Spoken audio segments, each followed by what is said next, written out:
Welcome to குஷிமாம் channel. இன்றைக்கி நம்ம என்ன ரெசிபி பார்க்க போகிறோம்னா முட்டை இட்லி தான் பார்க்க போகிறோம். வாங்க எப்படி செய்யலான்னு பார்க்கலாம். அதுக்கு நான் 2 இட்லி எடுத்திருக்கேன். அந்த இட்லியை வந்து இந்த அளவுக்கு வந்து கொஞ்சம் மீடியம் சைஸாக வந்து கட் பண்ணி எடுத்துக்கலாம். இதுக்கு தேவையான பொருள் என்னென்னா, ஒரு வானிலையில் கொஞ்சமாக எண்ணெய் ஊற்றிட்டு 1 ஸ்பூன் கடுகு போட்டு நல்லா பொரிஞ்சு வந்ததுக்கப்புறமா இதுக்கு ஒரு பெரிய சைஸ் வெங்காயத்தை நல்லா பொடிசாக கட் பண்ணி வச்சுருக்கேன்.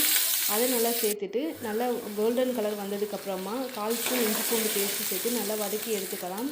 ஒரு பெரிய சைஸ் தக்காளியை சேர்த்து நல்லா குழஞ்சி வர அளவுக்கு நல்லா வதக்கி எடுத்துக்கலாம். வதக்கினதுக்கப்புறமா இதுக்கு தேவையான மசாலா வந்து 1 ஸ்பூன் வந்து மிளகாத்தூள், 1 ஸ்பூன் வந்து கரம் மசாலா, 1/4 ஸ்பூன் வந்து மஞ்சள் தூள் சேர்த்துட்டு நல்லா வதக்கி எடுத்துக்கலாம். வதக்கினதுக்கப்புறமா இது கூட வந்து கொஞ்சமாக தண்ணி சேர்த்து அந்த மசாலாவோட வாசனை பச்சை வாசனை போகிற அளவுக்கு நல்லா வேக வச்சு எடுத்துட்டோம்னா அது கிரேவியாக வந்துடும். கிரேவியாக வந்ததுக்கப்புறமா இது கூட வந்து ஒரு முட்டையை உடச்சி ஊற்றி சேர்த்துக்கலாம். கொஞ்சமாக எண்ணெய் ஊற்றிட்டு நல்லா முட்டையை வந்து நல்லா மிக்ஸ் பண்ணி எடுத்துக்கலாம். முட்டையை வந்து ரொம்ப உடையக்கூடாது, சும்மா லைட்டாக வந்து மிக்ஸ் பண்ணி விட்டு எடுத்துக்கலாம். மிக்ஸ் பண்ணதுக்கப்புறமா முட்டை மசாலா ரெடி ஆகிடும். நம்ம கட் பண்ணி வச்ச இட்லி இது கூட சேர்த்துட்டு நல்லா மிக்ஸ் பண்ணி விடலாம். மிக்ஸ் பண்ணதுக்கப்புறமா முட்டை வந்து இந்த இட்லி கூட நல்லா மிக்ஸ் ஆகிருக்கும். மிக்ஸ் ஆனதுக்கப்புறமா மல்லி இலை தூவி இறக்கணும்னா சூப்பரான முட்டை இட்லி மசாலா ரெடி.